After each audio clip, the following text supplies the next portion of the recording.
À l'intérieur du projet FEU, qui est un projet qui regroupe une vingtaine de chercheurs, on dira, il y a une sous-équipe qu'on pourrait appeler modélisation, que nous représentons ici. Il manque quelques membres, mais voilà, nous sommes là. Alors, cette équipe modélisation, elle est un peu à l'interface des autres équipes, puisque d'une part, nous prenons des connaissances fondamentales que font les physiciens ou les chimistes sur le feu, parce que le feu, c'est un problème physico-chimique avant tout, hein.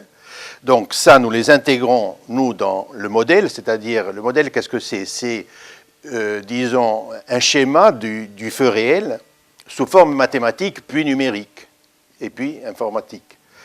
Donc, en amont, il y a les connaissances fondamentales physiques et chimiques. Ensuite, il y a les outils d'observation, c'est-à-dire tout ce qui est la métrologie, et en particulier la vision. La vision, c'est-à-dire comment reconstituer une flamme à partir de prises caméra, je dirais.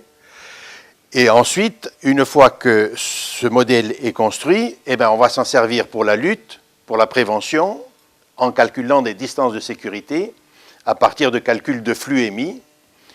Et enfin, tout ceci est intégré dans un simulateur qui va permettre d'aller sur le terrain et de simuler des feux réels, cette fois-là, grande échelle. Voilà, donc cette équipe de modélisation, elle travaille sur la puissance du feu, sur la vitesse du feu, sur la hauteur des flammes, enfin tout ce qui caractérise la propagation et la puissance d'un feu. Notre but est de faire un modèle simplifié, parce que dans le monde, il y a d'autres modèles, évidemment, on n'est pas les seuls, mais les autres modèles, ils sont ou trop simples, c'est-à-dire trop loin de la réalité, ou trop complexes, c'est-à-dire qu'ils ne peuvent pas tourner sur le terrain en temps réel. Nous, notre ambition, c'est de sortir, et on n'est pas loin d'y arriver, c'est de sortir un modèle physique, donc solide, sûr, robuste, mais en même temps simple. C'est-à-dire simple, c'est pas par un simple goût de... Mais parce que simple, ça veut dire temps de calcul court.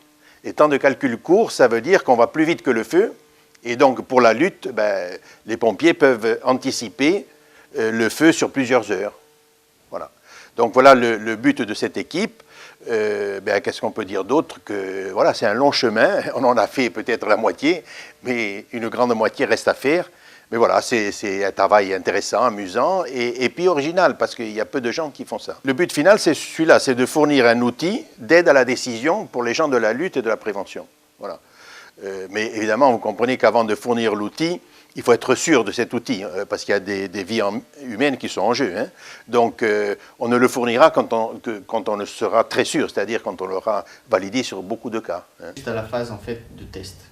Donc, nous avons testé à l'échelle, petite échelle, c'est-à-dire labo, nous sommes passés à une échelle intermédiaire, et là maintenant, nous commençons à tester à l'échelle terrain. Et lorsque ça sera vraiment tout validé sur plusieurs expériences, parce qu'il faut la répétabilité, Eh oui. on pourra dire que c'est fini.